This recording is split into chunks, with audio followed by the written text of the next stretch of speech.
continua fazendo, não agora através de um corpo físico, mas através agora da igreja. Que igreja é essa? Formada por todos aqueles que se arrependeram dos seus pecados e aceitaram Jesus Cristo como seu único Senhor e Salvador. Então, eles receberam o Espírito Santo, agora são batizados com o Espírito Santo e estão pregando o Evangelho aí por toda parte e fazendo as mesmas coisas e muito mais coisas ainda do que Jesus fazia. Por quê? Porque Jesus era um só podia estar em um lugar de cada vez e viveu pouco tempo na terra. Teve pouco tempo para fazer tanta coisa que Deus pode fazer através dos seus servos. Então os discípulos continuaram pregando e Deus fazendo maravilhas, confirmando com sinais e prodígios. Então, Lucas, na verdade, tinha uma grande preocupação de escrever a respeito da igreja, defendendo a igreja, porque a igreja começou a ser muito perseguida. E, mais tarde, quando Paulo foi preso, Lucas pensou até que os seus escritos poderiam ser suficientes para defender Paulo, porque o governo romano enxergava o Evangelho como uma afronta, né? Aqueles que eram crentes como inimigos. Por quê? Primeiro, eles não adoravam César, não reconheciam o Império Romano como dono de tudo. Eles eram pessoas que não se importavam em morrer por causa do Evangelho. Então, para eles, os romanos, o Evangelho era algo perigoso, porque não aceitavam os seus deuses, a sua autoridade como o próprio Deus, como eles reconheciam César como se fosse um próprio Deus. Então eles achavam que o cristianismo era um perigo para eles. E Lucas escreve que, ao contrário disso, os cristãos obedeciam às autoridades, os cristãos temiam a Deus, eram pessoas pacíficas, não eram pessoas políticas que interfeririam no governo de Roma, mas estavam pregando o reino de Deus, o reino espiritual e não terreno. Mas os judeus, principalmente, incutiam na cabeça das pessoas que os cristãos eram políticos, eram contrários ao governo romano, que eram contrários também ao judaísmo, que eram contrários a Moisés, né? Por inveja religiosa. Os romanos não perseguiam a igreja, não matavam os cristãos por causa de religião, mas por causa de política, incitados na maioria das vezes pelos judeus. Então, Lucas escrevia defendendo os cristãos, explicando o que era o cristianismo. E ele ia coletando informações, então, da vida de Jesus e agora do que Jesus continuava fazendo através da igreja, através do Espírito Santo que estava na igreja, naqueles que se converteram ao Senhor Jesus.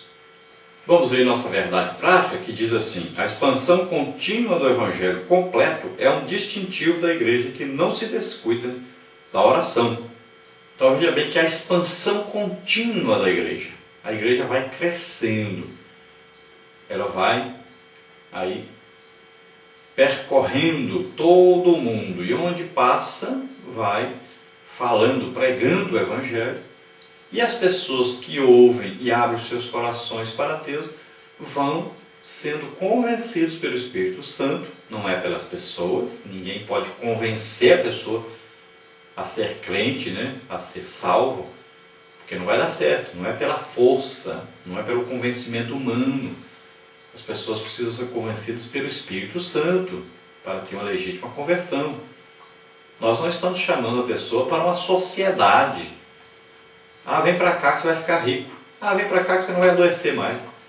Ah, vem para cá que nunca mais vai ter problema. Não é isso.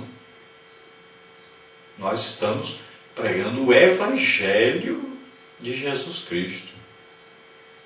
E não quer dizer que a pessoa agora vai se converter e tudo estará resolvido na vida da pessoa. Não. Você matou alguém, você merece ir para a cadeia. Ah, eu aceitei Jesus. Deus te perdoou. Mas existem leis humanas. que vão te condenar. E você vai ter que pagar por isso diante da sociedade. Ah, eu não quero trabalhar, então não vai ter nada na vida. Não quer dizer que a igreja vai agora sustentar você. Então, a igreja prega o Evangelho, a salvação. Deve haver um arrependimento de pecados e uma conversão ao Senhor Jesus. Agora, nós estamos pregando o reino de Deus, não é reino da terra. Depois é que a pessoa se entrega a Deus e Deus então tem um plano na vida da pessoa. E a pessoa vai se encaixar nesse plano, aceitar esse plano de Deus na sua vida. Aí, se Deus quiser que você tenha muita coisa, você vai ter. Se Deus não quiser, não vai ter.